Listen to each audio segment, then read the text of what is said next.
তবে নবী পাক সাল্লাল্লাহু তাআলা আলাইহি ওয়াসাল্লামের উপর একবার উচ্চ স্বরে ভক্তি ভরে প্রাণ খুলে দুরূদ শরীফের নাজরানা পেশ করতে হবে। এই জন্য যে মিশকাত শরীফ প্রথম খণ্ড 86 পৃষ্ঠার মধ্যে একটি হাদিস শরীফ আপনার বর্ণনা করা হয়েছে। নবী পাক সাল্লাল্লাহু তাআলা আলাইহি ওয়াসাল্লাম ইরশাদ করেন, মান সাল্লা আলাইয়া সালাতান ওয়াহিদা সাল্লাল্লাহু আলাইহি আশরু সালাওয়াত ওয়া হুদ্দাত আনহু আশরু খাতিয়াত ওয়া রুফিয়াত লাহু আশরু দারজাত। নবী পাক সাল্লাল্লাহু তাআলা আলাইহি ওয়াসাল্লাম বলেন যে মান সাল্লা আলাইয়া সালাতান ওয়াহিদা, যে ব্যক্তি আমার উপরে একবার দরুদ শরীফ পাঠ করবে, সাল্লাল্লাহু আলাইহি আশরু সালাওয়াত, মহান আল্লাহ ওই ব্যক্তির উপরে 10টি রহমত নাজিল করবেন। আর কি করবেন? ওহুদ্দাত আনহু আশরু খাতিয়াত, এবং তার গুনাহ সমূহ থেকে 10টি গুনাহকে আল্লাহ পাক maaf করবেন। অরুফিয়াত লাহু আশরু দারজাতিন, এবং 10 গুণ সম্মান আল্লাহ পাক তার বৃদ্ধি করবেন। বলুন সুবহানাল্লাহ। দুরূদ শরীফ পড়া এটা একটা ভাগ্যের ব্যাপার। দুরূদ শরীফ পাঠ করা যার তার ভাগ্যে এটা নসিব হয় না। একমাত্র যারা নবীর প্রেমিক, নবীর যারা দিওয়ানা, নবীর যারা আশিক, তাদেরই কপালে দুরূদ শরীফ পড়া আপনার জোটে। যার তার কপালে দুরূদ শরীফ পড়া জোটে না। দুরূদ আমরা যখন পাঠ করি, যারা নবীর শত্রু, আল্লাহ রাব্বুল আলামিন কোরআন পাক 28 পারা সূরা হাসরের মধ্যে বর্ণনা করছেন, আসহাবুল জান্নাহ ওয়া আসহাবুন নার। দুটি দল, একটি দল হচ্ছে জান্নাতি দল, আর একটি দল হচ্ছে জাহান্নামী দল। আল্লাহ পাক বলেন আসহাবুল জান্নাতি হুমুল ফায়েজুন। তো যারা জান্নাতি দল তারাই হচ্ছে কামিয়াব, তারাই হলো উত্তীর্ণ। তাহলে আল্লাহ রাব্বুল আলামিন নবীর উপরে দুরূদ পাঠ করতে বলেছেন। আমরা নবীর মহব্বতে দুরূদ পাঠ করি। আর এই দুরূদ পাঠ করাকে যারা ব্যঙ্গ করে, যারা বলে যে দুরূদ পাঠ করা এটা গান গাওয়া, বলে নাউজুবিল্লাহ। এই দুরূদ পাঠ করাকে যারা ব্যঙ্গ করে বলে যে সুন্নিরা গান গায়, ব্রাদার ইসলাম একটা কথা মনে রাখবেন, কোন ব্যক্তি যদি এই নবীর প্রতি দুরূদ পাঠ করাকে গান গাওয়া বলে, ওই ব্যক্তি প্রকৃতপক্ষে মুসলমান থাকবে? এই পিচকার ভাই বলছেন না কেন? মুসলমান থাকবে না। যতই নামাজ আদায় করুক, যতই রোজা রাখুক, যতই তাহাজ্জুদের নামাজ পড়ুক, যতই কোরআন তিলাওয়াত করুক, ব্রাদার ইসলাম নবীর দুরূদকে যারা মানতে অস্বীকার করে, প্রকৃত তারা মুসলমান হতে পারে না। ব্রাদার ইসলাম তো আল্লাহর নবীর উপরে একবার মহব্বত সহকারে আমরা দুরূদ শরীফ পাঠ করব। একবার মহব্বত পড়ে আল্লাহুম্মা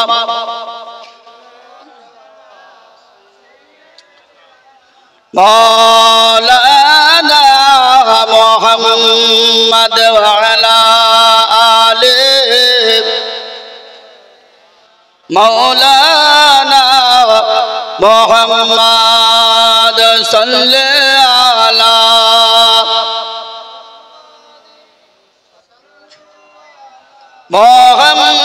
মুহাম্মদ হরদম জবান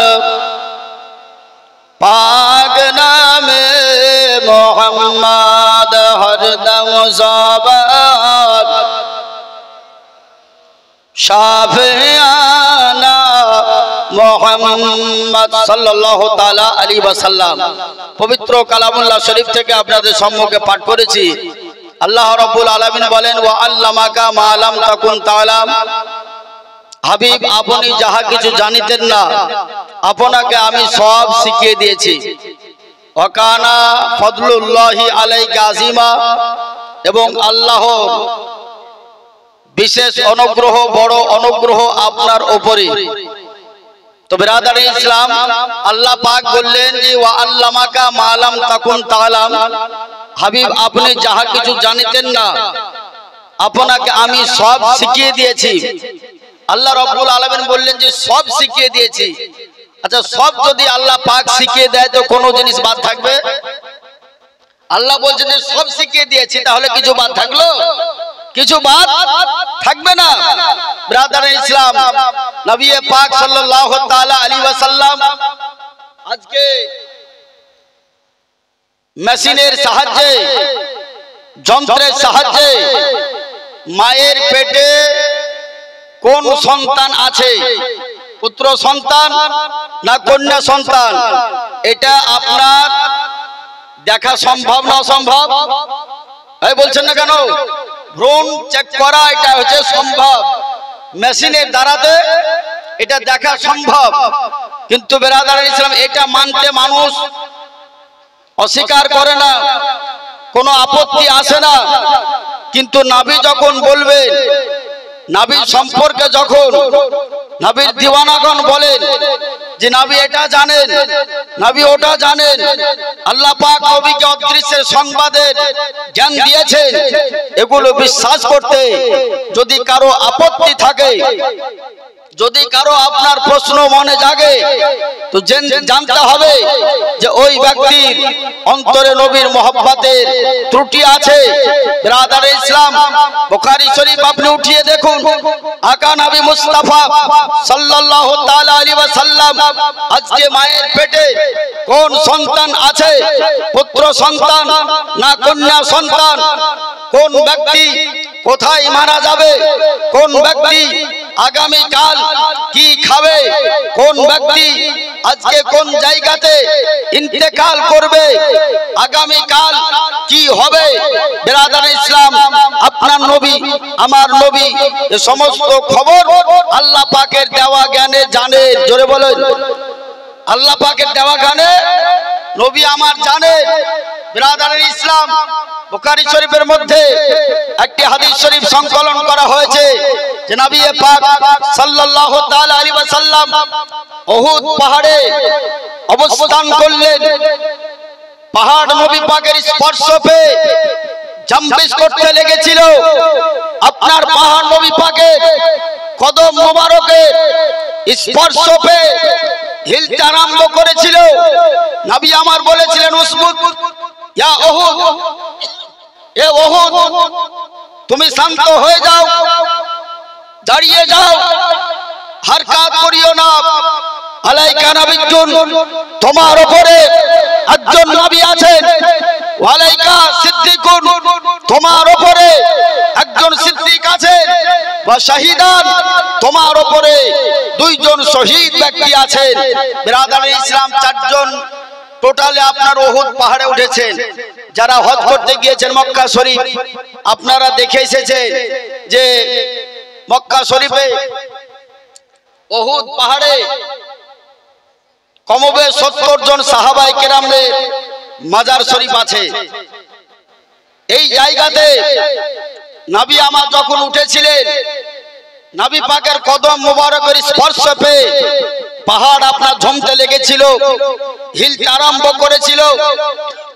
নবীর আদেশ পাওয়ার পরে আল্লাহ নবী বললেন, উসবুত, এ উহুদ দাঁড়িয়ে যাও। পাহাড় থেমে গিয়েছিল। আলাইকা নাবিয়্যুন ওয়া সিদ্দিকুন ওয়া শাহিদান, তোমার উপরে একজন নবী আছেন, একজন সিদ্দিক আছেন এবং দুইজন শহীদ আছেন। কোন ব্যক্তি শাহাদাতের ইন্তেকাল করবে?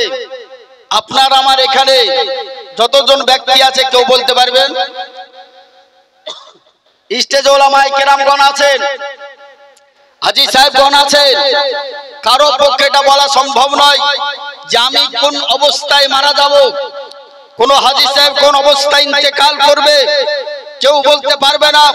কিন্তু আমার শাহেনশাহ হিসেবে কার মাদানী কে তাজদার পয়গম্বর আজম যখন উহুদ পাহাড়ের উপরে উঠে গিয়েছিলেন, পাহাড় নবীর পাকের কদমের স্পর্শ পেয়ে হিলতে আরম্ভ করেছিল। নবী বলেছিলেন, উসবুত, এ পাহাড় দাঁড়িয়ে যাও। আলাইকা নাবিয়্যুন, তোমার উপরে একজন নবী আছে। ওয়া সিদ্দিকুন, একজন সিদ্দিক আছেন। ওয়া শাহিদান, দুইজন শহীদ আছেন। ব্রাদারের ইসলাম, হাদিস শরীফ আপনি খোঁজ করলে পাবেন যে নবী পাক সাল্লাল্লাহু তাআলা আলাইহি ওয়াসাল্লাম ছিলেন নবী রাসূল, এটা সকলেই জানেন। হযরত আবু বকর সিদ্দিক রাদিয়াল্লাহু তাআলা আনহু ছিলেন, এটাও আপনারা সকলে জানেন। ওয়া শাহিদাম দুইজন ব্যক্তি যে শহীদ ছিলেন নবী আমার তাদের সম্পর্কে বর্ণনা করে দিয়েছেন যে শাহিদাম তোমার উপরে দুইজন শহীদ আছেন এখনো ইন্তেকাল করেননি সেই দুইজন শহীদ কে কে ছিলেন তাদের মধ্যে একজন ফারুক আজম দ্বিতীয় খলিফা রাদিয়াল্লাহু তাআলা আনহু এবং তৃতীয় খলিফা হযরত ওসমান গনি রাদিয়াল্লাহু তাআলা আনহু নবী পাক সাল্লাল্লাহু তাআলা আলাইহি ওয়াসাল্লামের পবিত্র জবান মোবারক থেকে যার জন্য যে কথাটি আপনার বেরিয়েছিল আল্লাহ পাক সেটাই তার জন্য কবুল করে নিয়েছেন হযরত ফারুক আজম রাদিয়াল্লাহু তাআলা কমবেশ 13 বছর পরে আপনার শহীদ হয়েছিলেন এবং হযরত ওসমান গনি কমবেশ 24 বছর পরে শহীদ হয়েছিলেন এই জন্য তো আল্লাহ রাব্বুল আলামিন বলেন ওয়াল্লামাকা মা লাম তাকুন তাআলাম হাবিব আপনি যাহা কিছু জানিতেন না আপনাকে আমি সব শিখিয়ে দিয়েছি মুআজ্জাজ সামিনে কিরাম আল্লাহ রাব্বুল আলামিন আপনার আমার নবীকে অদৃশ্যের জ্ঞান দান করেছেন গায়েবের জ্ঞান দান করেছেন নবী পাক সাল্লাল্লাহু তাআলা আলাইহি ওয়াসাল্লাম আল্লাহর দেওয়া জ্ঞানে অদৃশ্যের সংবাদ উনি দিয়েছেন মুআজ্জাজ সামনে কিরাম আল্লাহ রাব্বুল আলামিন বিশ্ব রাসূল পয়গম্বর আযমকে এই সংবাদ এই জ্ঞান প্রদান করেছেন আকা নবী মুস্তাফা সাল্লাল্লাহু তাআলা আলাইহি ওয়াসাল্লামের আজকে যারা গোলাম যারা নবী পাক সাল্লাল্লাহু তাআলা আলাইহি ওয়াসাল্লামের সঙ্গে আপনার যারা মহব্বত করে যারা নবীকে ভালোবাসে নবীর গোলাম যারা হয়ে গেছে তাদেরকেও আল্লাহ পাক এই পাওয়ার দিয়েছেন বিরাদারান ইসলাম আজকে মাদ্রাসা জালসা বাটিকা মারি মাদ্রাসার প্রাঙ্গণে আপনারা উপস্থিত হয়েছেন এই জায়গাটা বর্তমান সময় একটা জ্ঞান বিতরণ কেন্দ্র যেই জায়গা থেকে জ্ঞান আপনার প্রদান করা হয় ব্রাদারান ইসলাম আজিজানা মিল্লাতে ইসলামিয়া আল্লাহ রাব্বুল আলামিন বলেন ফাসআলু আহলা যিকরি ইন কুনতুম লা তাআলামুন যারা জ্ঞানবান ব্যক্তি তাদের কাছ থেকে তোমরা জেনে নাও যদি তোমাদের জানা না থাকে ব্রাদারান ইসলাম নবী পাক সাল্লাল্লাহু তাআলা আলাইহি ওয়াসাল্লামকে আল্লাহ রাব্বুল আলামিন সারা বিশ্ব জগতের জন্য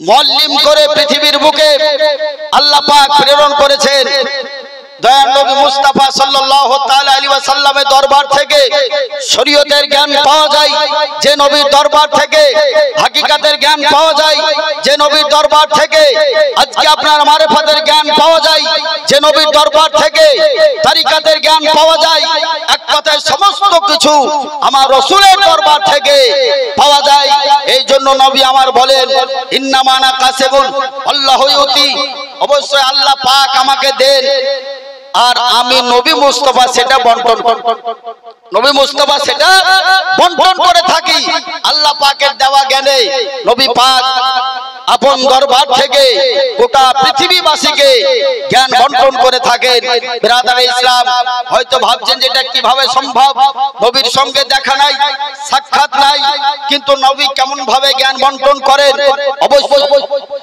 মাদ্রাসা বাটিকামারি দারুল উলুম ইসলামিয়া মাদ্রাসার ছাত্ররা আমার সঙ্গে তোমরা একবার দেখা করো বাইরে তোমরা প্রত্যেকে একটা আমার সঙ্গে দেখা করো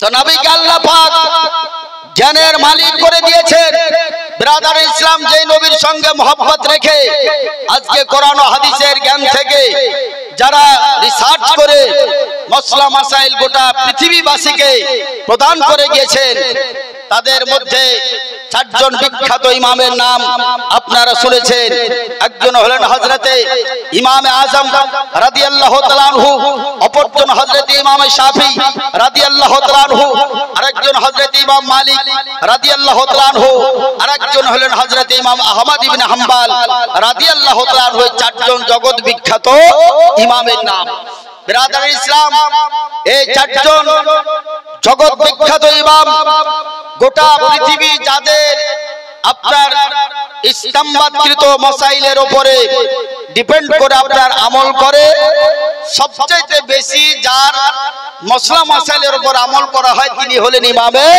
আযম ইমামে আযম রাদিয়াল্লাহু তাআলা আনহু যার আমরা অনুসরণ করি যার ইসলামবাদকৃত মসলা মাসাইল সম্পর্কে আমরা আপনার আমল করে থাকি। ইমাম আজম রাদিয়াল্লাহু তাআলা আনহু কার নাম? যে ইমাম আজম রাদিয়াল্লাহু তাআলা আনহু নিজের লাইফে, নিজের জীবনে দেখেন আমাদের মামা শরীফুল হাজি বাগিচা পাড়া 2000 টাকা বাটিকামারি মাদ্রাসায় দিয়েছেন। আল্লাহ পাক যেন তার দানকে কবুল করেন। সকলে বলুন আল্লাহুম্মা আমিন। নারে তাকবীর, নারে রিসালাত, মাসলাকে আলা হযরত দ্বীন ইসলাম। 2000 টাকা দাতা শরীফুল ইসলাম সাহেব জিন্দাবাদ। তো চারজন বিখ্যাত ইমাম, আমাদের ইমামের নাম ইমামে আজম রাদিয়াল্লাহু তাআলা আনহু কমবেশ 7000 কোরআন মাজিদ তিলাওয়াত করেছেন। বলেন সুবহানাল্লাহ। কতবার বললাম? 7000 বার উনি জীবনে কোরআন মাজিদ তিলাওয়াত করেছেন। প্রতি রমজান মাসে ইমামে আজম রাদিয়াল্লাহু তাআলা আনহু 61 বার কোরআন মাজিদ খতম করতেন। প্রথম থেকে শেষ পর্যন্ত 61 বার কোরআন মাজিদ তিনি খতম করতেন। ব্রাদার ইসলাম কেমন ভাবে? প্রতিদিনে একটা উনি কোরআন মাজিদ খতম করতেন, রাত্রে একটা কোরআন মাজিদ খতম করতেন। তাহলে প্রতিদিন দুটো কোরআন মাজিদ উনি প্রথম থেকে শেষ পর্যন্ত তিলাওয়াত করতেন, আর পুরা রমজান মাসে একটা পাঠ করতেন। তাহলে টোটাল রমজান মাসে উনি 61 বার কোরআন মাজিদ তিলাওয়াত করেছেন। ইমাম আজম রাদিয়াল্লাহু তাআলা আনহু কত জ্ঞান আল্লাহ পাক তাকে দিয়েছিলেন। মুআজ্জাজ সাহেবনে কেরাম ইমাম শাফি রাহমাতুল্লাহ আলাইহিকে কত জ্ঞান আল্লাহ পাক দিয়েছিলেন। সমুদ্র আপনারা দেখেছেন, নদী দেখেছেন, মহাসাগর দেখেছেন। সমুদ্রের ভিতরে মণিমুক্তা আপনার পাওয়া যায়। যে মণিমুক্তা আপনার মতো আমার মতো ব্যক্তিকে যদি সমুদ্রে নামিয়ে দেওয়া হয়, তো মুক্তা তো দূরের কথা, আপনার আমার বডি ঘুরে আসবে কিনা তার গ্যারান্টি নাই। বডি ফিরে আসবে কিনা তার গ্যারান্টি নাই। এই জন্য যে সমুদ্র থেকে মণিমুক্তা আপনার সঞ্চয় করা একজন সাধারণ ব্যক্তির কাজ নয়, এটা একজন অভিজ্ঞ ডুবুরির কাজ। ব্রাদার ইসলাম, এই সমুদ্রের চাইতে মহাজ্ঞান সমুদ্র পবিত্র কোরআনুল মুকাদ্দাস এবং হাদিস শরীফ, এই কোরআন মাজিদ থেকে, এই মহাজ্ঞান সমুদ্র থেকে যারা জ্ঞান সঞ্চয় করেছেন তাদের মধ্যে একজন হলেন ইমাম আজম রাদিয়াল্লাহু তাআলা আনহু। এই মহাজ্ঞান সমুদ্র থেকে যারা জ্ঞান অর্জন করেছেন তাদের মধ্যে বিখ্যাত একজন হলেন ইমাম শাফি রাহমাতুল্লাহ আলাইহি। এই মহাজ্ঞান সমুদ্র থেকে যারা জ্ঞান অর্জন করেছেন তাদের মধ্যে একজন হলেন হযরতে ইমাম মালিক রাহমাতুল্লাহ আলাইহি। এই মহাজ্ঞান সমুদ্র থেকে যারা জ্ঞান অর্জন করেছেন তাদের মধ্যে একজন হলেন ইমাম আহমদ ইবনে হাম্বল রাহমাতুল্লাহ আলাইহি। ব্রাদার ইসলাম, এটা মনে করে রাখবেন যে আপনার আমার যিনি ইমাম, আপনার আমার ইমামের নাম ইমাম আজম নোমান বিন সাবিত রাদিয়াল্লাহু তাআলা আনহু। কত বড় ইমাম ছিলেন ব্রাদার ইসলাম, একটা কথা যদি বলি তবে আপনি বুঝতে পারবেন। হযরতে কাতাদা রাদিয়াল্লাহু তাআলা আনহু বিখ্যাত একজন আলেমে দ্বীন, বিশেষ করে ফিকহ শাস্ত্রের উপরে, তাফসীর শাস্ত্রের উপরে, আপনার ইলমে হাদিসের উপরে যার পাণ্ডিত্য ছিল, ইলমে তাফসীরের উপর এবং ইলমে হাদিসের উপর বিশেষ পাণ্ডিত্য অর্জন করেছিলেন। কুফা শহরে হযরতে কাতাদা রাদিয়াল্লাহু তাআলা আনহু যখন এসেছিলেন, এহেন অবস্থায় একে একে মানুষ তার সঙ্গে দেখা করতে আপনার আসলো। ব্রাদার ইসলাম, এত মানুষ আপনার দেখা করতে এসেছিল যে বিরাট একটা মাজমা আপনার তৈরি হয়ে গিয়েছিল। হযরতে কাতাদা রাদিয়াল্লাহু তাআলা আনহু বলেছিলেন যে তোমরা আমাকে যা প্রশ্ন করবে আমি উত্তর দেব। ব্রাদার ইসলাম, হযরতে কাতাদা রাদিয়াল্লাহু তাআলা আনহু এই কথা যখন বারবার বললেন, সমস্ত মাজমু আপনার খামোশ, কেউ কোনো উত্তর দিলেন না, কেউ কোনো প্রশ্ন করলেন না। এহেন অবস্থায় ইমাম আজম রাদিয়াল্লাহু তাআলা আনহু, খুব অল্প বয়স, ইমাম আজম রাদিয়াল্লাহু তাআলা আনহু বললেন যে আমি নিজে এত আদবদার ছিলেন যে নিজে প্রশ্ন না করে পাশের একজন ব্যক্তিকে বললেন যে আপনি বলুন যে হযরতে কাতাদা রাদিয়াল্লাহু তাআলা আনহু বলুন যে হযরতে সুলাইমান পয়গম্বর আলাইহিস সালাতু তাসলিম যে একটা পিপিলিকার কথা শোনার পরে একটু মুচকি হেসেছিলেন, ওই পিপিলিকাটি আপনার পুরুষ ছিল না মহিলা ছিল? ব্রাদার ইসলাম, ওই পিপিলিকাটা পুরুষ ছিল না মহিলা ছিল? ব্রাদার ইসলাম, এটা আপনার আমার জানা নাই, কিন্তু ইমাম আজম রাদিয়াল্লাহু তাআলা আনহু উত্তর কি দিয়েছিলেন? ব্রাদার ইসলাম, উত্তর দিয়েছিলেন ইমাম আজম রাদিয়াল্লাহু তাআলা আনহু যখন এই কথাটি বলেছিলেন, হযরতে কাতাদা রাদিয়াল্লাহু তাআলা আনহু উত্তর দিতে পারেননি, থমকে দাঁড়িয়ে গিয়েছিলেন। কিন্তু আপনার আমার ইমাম আজম রাহমাতুল্লাহ আলাইহি ওই জায়গাতে পবিত্র কোরআন থেকে উত্তর প্রদান করেছিলেন। ব্রাদার ইসলাম, ইমাম আজম রাদিয়াল্লাহু তাআলা আনহু উত্তর কি প্রদান করেছিলেন? এটা কোরআন মাজিদ আল্লাহ রাব্বুল আলামিন ইরশাদ করেছেন সূরা নামালের মধ্যে, আল্লাহ রাব্বুল আলামিন সূরা নামালের মধ্যে এই আয়াতটি অবতীর্ণ করেছেন। ইমাম আজম রাহমাতুল্লাহ আলাইহি আপনার পবিত্র কোরআন থেকে দলিল পেশ করেছিলেন। হযরতে কাতাদা রাদিয়াল্লাহু তাআলা আনহু চিন্তা করলেন যে এটা কেমন ভাবে সম্ভব। ইমাম আজম রাদিয়াল্লাহু তাআলা আনহু বললেন যে আল্লাহ পাক কোরআন মাজিদের মধ্যে ক্বালাত নামলাতুন এই শব্দটা ব্যবহার করেছেন। ক্বালাত নামলাতুন, ইমাম আজম বললেন যে ওই পিপিলিকাটি মহিলা ছিল। বলেন একবার সুবহানাল্লাহ, ওই পিপিলিকাটি মহিলা ছিল। ব্রাদার ইসলাম, ইমাম আজমকে জিজ্ঞাসা করে যাচ্ছে আপনি কেমন ভাবে জানতে পারলেন পিপিলিকা মহিলা না পুরুষ, আপনি কিভাবে বলতে পারলেন? ইমাম আজম রাদিয়াল্লাহু তাআলা বললেন যে পবিত্র কোরআনের মধ্যে আল্লাহ পাক ইরশাদ করেছেন ক্বালাত নামলাতুন, যে মহিলা শব্দ অর্থাৎ মুয়ান্নাস স্ত্রীলিঙ্গ আল্লাহ পাক ব্যবহার করেছেন ওই পিপিলিকার জন্য। ইমাম আজম এই আয়াত থেকে উত্তর প্রদান করেছিলেন যে ওই মহিলাটি, ওই পিপিলিকাটি আপনার মহিলা ছিল। ব্রাদার ইসলাম, বুঝাইটা গেল যে ইমাম আজমের কত জ্ঞান আল্লাহ পাক দিয়েছেন। দুইজন ব্যক্তি স্বামী স্ত্রীতে আপনার রাত্রি বেলায় আপনার ঝগড়া লেগে গিয়েছে। আমাদেরও মাঝে মধ্যে বাড়ির পাশে থাকলেও আপনি শুনতে পাবেন, নিজেরও কোন সময় হয়ে থাকে স্বামী স্ত্রীতে ঝগড়া আপনার শুরু হয়ে গেছে। এর অবস্থায় তার স্বামী বলছে তার স্ত্রীকে যে তোমার সঙ্গে আমি আর কথা বলবো না যতক্ষণ পর্যন্ত তুমি প্রথমে আমাকে না কথা বলবে। ব্রাদার ইসলাম, তার স্ত্রী, তার বিবি তার চাইতে বেশি রাগী। আপনারা তো জানেন যে মহিলারা একটু বেঁকা হাড়ে তৈরি হয়। ওকে যদি সোজা কথা বলেন তো বেঁকা কথা বলবে আপনাকে। এই জন্য আল্লাহ নবী সাল্লাল্লাহু আলাইহি সাল্লাম বলেছেন যে মহিলারা একটু বেঁকা হাড়ে তৈরি, ওকে সোজা করতে যেও না। সোজা মানে ওকে শাট করতে যেও না, সোজা করতে যেও না। ইয়া রাসূলুল্লাহ, কেন? বলে সোজা করতে যদি যাও তো এটা ভেঙে যাবে, আর ভেঙে যাওয়াটাই হচ্ছে তালাক দেওয়া। তো ব্রাদার ইসলাম, তাহলে কি করতে হবে? ওকে ওইভাবে মানিয়ে চলার চেষ্টা করতে হবে। তো তার স্ত্রী বলল যে তুমি যদি আমাকে যতক্ষণ পর্যন্ত আগে কথা না বলবে আমিও তোমাকে কথা বলবো।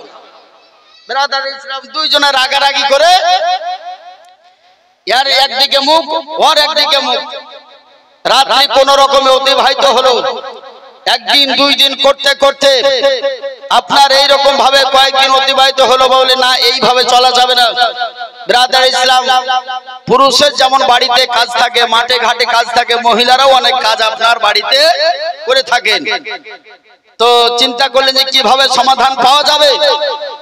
তো সেই সময় আপনার যত বিজ্ঞ ওলামায়ে কেরামগণ ছিলেন তাদের কাছে গেলেন। যাওয়ার পরে বললেন যে আমি এই রকম বলেছি, আমার স্ত্রী আমাকে এরকম বলেছে, তো আমাদের মধ্যে একটা সমাধান আপনাকে করে দিতে হবে। ব্রাদার ইসলাম, ইমাম আজম রাদিয়াল্লাহু তাআলা আনহু নিকটে যখন এই প্রশ্নটা আপনার করা হয়েছিল, ইমাম আজম রাদিয়াল্লাহু তাআলা আনহু বলেছিলেন যে তোমাদের কোনো অসুবিধা নাই, এই কারণে যে কসমের কাফারা দিতে হবে না। বলে যতদিন পর্যন্ত তুমি আমাকে কথা না বলবে, কসম খোদার তোমাকে আমি কথা বলবো না। বিবিও বললো যে কসম খোদার তুমি যদি আগে কথা না বলো তোমাকেও আমি কথা বলবো না। ব্রাদার ইসলাম, তাহলে এই কসমের কাফারা ওকে দিতে হবে কি হবে না? কসম বুঝতে পারছেন? কসম মানে আল্লাহ তাআলার নাম নিয়ে নিজের বাক্যকে, নিজের কথাকে একটা আপনার শক্তিশালী করা হয়, এটাকে কসম বলা হয়। যেমন খোদার কসম তো আমি আগামী কাল থেকে 5 ওয়াক্ত নামাজ আদায় করব। কোন ব্যক্তি যদি এই কসমটা করে আর তারপরে মসজিদের চৌকাঠে যদি তাকে দেখতে না পাওয়া যায়, তাহলে তার উপরে কাফারা লাগবে কি লাগবে না? কথা বুঝতে পারলেন না? কসম খোদার আগামী কাল থেকে একদম মিথ্যা কথা বলবো না। তারপরে পরে ওকে জিজ্ঞাসা করছে ভাই কোথায় আছেন, তো বলে আমি মাঠে আছে বাড়িতে। তাহলে মিথ্যা কথা বলা হলো কি হলো না? মিথ্যা বলা হলো। তাহলে মিথ্যা যদি বলে তো কসমের কাফারা দিতে হবে। এটা 7 পারাতে আল্লাহ রাব্বুল আলামিন বর্ণনা করেছেন। তো কসমের কাফারা কি? তো এই ব্যক্তি দুইজনকে কসমের কাফারা দিতে হবে কি হবে না? স্বামীর উপরে কাফারা লাগবে না স্ত্রীর উপরে লাগবে? কার উপরে কসমের কাফারা লাগবে? ব্রাদার ইসলাম, একজন ইমাম সেই সময় বলেছিলেন যে কসমের কাফারা দিয়ে তোমরা সংসার চালাও। ইমাম আজম রাদিয়াল্লাহু তাআলা নিকটে যখন এই প্রশ্নটা গিয়েছিল, ইমাম আজম বলেছিলেন যে কাউকে কসমের কাফারা দিতে হবে না। বলেন সুবহানাল্লাহ। কেন? বুঝার আছে। তার স্বামী বলল যে কসম খোদার, যতক্ষণ পর্যন্ত তুমি আমাকে প্রথমে কথা না বলবে অতদিন পর্যন্ত তোমাকে আমিও কথা বলবো না। তারপরে পরে তার স্ত্রী বলল যে কসম খোদা, তুমি যদি আমাকে কথা না বলো তাহলে তোমাকেও আমি কথা বলবো না। তাহলে কথাটা কার আগে বলা হলো? এই বুঝতে পারেননি? সবকে ফাইন লাগা দরকার আছে, বুঝতে পারছেন না? স্বামীর বলার পরে পরে তার স্ত্রী কথা বললো কি বললো না? ইমাম আজম বললেন যে এই জায়গাতে তার বিবি কথা যেহেতু বলেছে অতএব কাফারা লাগবে না। বলেন সুবহানাল্লাহ। ইনি হলেন ইমামে আজম রাদিয়াল্লাহু তাআলা আনহু। ব্রাদার ইসলাম, আরেকজন ইমাম, ইমাম শাফি রাদিয়াল্লাহু তাআলা নাম শুনেছেন। ইমাম শাফি রাহমাতুল্লাহ আলাইহি বর্ণনা করতেছেন যে নবী পাক বাচ্চা অবস্থায় আমার বিশ্ব রাসূল পয়গম্বর আযম স্বপ্নের মাধ্যমে আমি দেখতে পেলাম যে নবী পাক সাল্লাল্লাহু তাআলা আলাইহি ওয়াসাল্লাম লোয়াবে দাহান অর্থাৎ থুতু মুবারক আমার মুখের মধ্যে দিলেন এবং আল্লাহর দরবারে দোয়া করলেন যে আল্লাহ পাক বললেন, নবী আমার বললেন, তার জন্য দোয়া করলেন। নারে তাকবীর, নারে তাকবীর, নারে রিসালাত, মাসলাকে আলা হযরত, জীবনী গায়ক বক্তা, জীবনী গায়ক বক্তা হযরত মাওলানা মোহাম্মদ তাইজুল ইসলাম সাহেব। সমস্ত ভাই বাবা জীবনদের কাছে অনুরোধ রাখছি, আপনারা এদিকে সেদিকে ঘোরাঘুরি না করে আপনারা তাড়াতাড়ি স্টেজের মঞ্চে চলে আসুন। যারা যেখানে আছেন খুব তাড়াতাড়ি চলে আসুন। আমি আপনাদের সম্মুখে বলেছি যে আমার পরবর্তী বক্তা আসা পর্যন্ত ইনশাআল্লাহ আমি আলোচনা রাখবো। তো ব্রাদার ইসলাম, যে মশলাটা আমি বলতেছিলাম যে ইমাম আজম রাদিয়াল্লাহু তাআলা ইমাম শাফি রাহমাতুল্লাহ আলাইহি বাচ্চা অবস্থায় বর্ণনা করছেন যে আমি স্বপ্নের মাধ্যমে দেখতে পেলাম যে নবী পাক সাল্লাল্লাহু তাআলা আলাইহি ওয়াসাল্লাম আমার জবানে, আমার মুখে আপন থুতু মুবারক লবে দাহান উনি দিলেন এবং আমার জন্য আল্লাহর দরবারে দোয়া করলেন। একটু পরে পরে হযরত আলিয়া মুর্তাজা শেরে খোদা মুশকিলে কুশা হায়দারে কাররার রাদিয়াল্লাহু তাআলা আনহু উনি আসলেন, স্বপ্নে দেখতে পেলেন। উনি আসার পরে একটি আঙ্গুঠি আমাকে পরিয়ে দিলেন এবং আমার জন্য দোয়া করলেন। ব্রাদার ইসলাম, এই রকম ইমামে শাফি রাহমাতুল্লাহ আলাইহি উনি বাচ্চা অবস্থায় নবীকে দর্শন করেছেন। তাহলে নবী পাককে যারা দর্শন করবে তাদের জন্য জান্নাত ওয়াজিব। জোরে বলেন, এই বলেন জোরে। নবীকে যারা দর্শন করবে তাদের জন্য জান্নাত ওয়াজিব। ব্রাদার ইসলাম, নবীর রওজা পাক যারা শাফাত করবে তাদের জন্য নবী আমার বলেন মান যারা কবরি ওয়াজাবাত লাহু শাফাতি। আমার রওজা, আমার কবর শরীফ যারা জিয়ারত করবে তাদের জন্য আমার শাফাত ওয়াজিব হবে। ব্রাদার ইসলাম, ইমাম শাফি রাহমাতুল্লাহ আলাইহি নিকটে একটা অভিযোগ এসেছিল, একটা মুকদ্দমা এসেছিল। ব্রাদার ইসলাম, একটা নালিশ এসেছিল সেটি কার জন্য? বাদশাহ হারুন আর রশিদ রহমাতুল্লাহ আলাইহি এবং তার বিবি হযরতে জুবাইদা রাদিয়াল্লাহু তাআলা আনহার ব্যাপারে। ব্রাদার ইসলাম, রাত্রি বেলাতে বাহাস ও মুবাহাসা ঝগড়া ঝামেলার মাধ্যমে তার স্ত্রী হযরতে জুবাইদা রাদিয়াল্লাহু তাআলা বলেছিলেন যে তুমি জাহান্নামী। কাকে বলেছিলেন? বাদশাহ হারুন আর রশিদকে বললেন যে তুমি জাহান্নামী। ব্রাদার ইসলাম, আজিজানা মিল্লাতে ইসলামিয়া, আচ্ছা কোন মহিলা যদি তার স্বামীকে জাহান্নামী বলে তো তার জন্য কি হুকুম হবে? কোন মহিলা যদি তার স্বামীকে শয়তান বলে, ইবলিস যদি বলে, তার জন্য কি হুকুম হবে? তো ব্রাদার ইসলাম, বাদশাহ হারুন আর রশিদ তার বিবি তাকে বলছে যে তুমি জাহান্নামী। হযরত হারুন আর রশিদ রহমাতুল্লাহ আলাইহি অত্যন্ত রাগান্বিত হয়ে বললেন, अगर मैं জাহান্নামী না हूं, अगर मैं জাহান্নামী हूं तो तुझ पर तलाक है। বললেন যে আমি যদি জাহান্নামী হই তো তোমার উপরে তালাক। ব্রাদার ইসলাম, এই কথা বলার পরে দুজনে বিস্তার আলাদা হয়ে গেল, বিছানা আলাদা হয়ে গেল, কথাবার্তা বন্ধ হয়ে গেল। এহেন অবস্থায় হযরত হারুন আর রশিদ রহমাতুল্লাহ আলাইহি যেহেতু তার বিবির সঙ্গে অত্যন্ত মহব্বত ছিল, হযরত হারুন আর রশিদ রহমাতুল্লাহ আলাইহি চিন্তা করলেন যে কিভাবে সমাধান করা যায়। তাই উলামায়ে কিরামদেরকে একত্রিত করার পরে, জমা করার পরে উলামায়ে কিরামের কাছে এই প্রশ্নটা রাখলেন যে আমার বিবি আমাকে জাহান্নামী বলেছে আর আমি বলেছি আমি যদি জাহান্নামী হই তো তোমার উপর তালাক, তো আমার স্ত্রীর উপর কি তালাক হবে না হবে না? ব্রাদার ইসলাম, সকলেই একমত পোষণ করলেন যে তোমার স্ত্রীর উপরে তালাক হবে কি হবে না এটা আমাদের পক্ষে বলা সম্ভব নয়। এই জন্য যে বাদশাহ হারুন আর রশিদ জান্নাতি ছিলেন না জাহান্নামী, এটা একমাত্র আল্লাহ পাক বলতে পারেন। ব্রাদার ইসলাম, ইমাম আযম রাদিয়াল্লাহু তাআলা আনহু, ইমাম শাফি রহমাতুল্লাহ আলাইহি ওই মাজলিসে বাচ্চা অবস্থায় উনি উপস্থিত আছেন, বলতেছেন যে দাঁড়িয়ে গেলেন, দাঁড়িয়ে যাওয়ার পরে বললেন যে বাদশাহ अगर इजाजत हो तो मैं एक सवाल कर सकता हूं, যদি আপনার অনুমতি হয় তো একটা কথা আপনাকে জিজ্ঞাসা করতে পারি? বলে হ্যাঁ, এই প্রশ্নের জবাব আমি আপনাকে প্রদান করতে পারি। বলেন সুবহানাল্লাহ। ইমাম শাফি রাহমাতুল্লাহ আলাইহি বাচ্চা অবস্থায় উনি বললেন যে আপনার এই প্রশ্নের সমাধান আমি দিতে পারি। বলে হ্যাঁ, তবে এসো।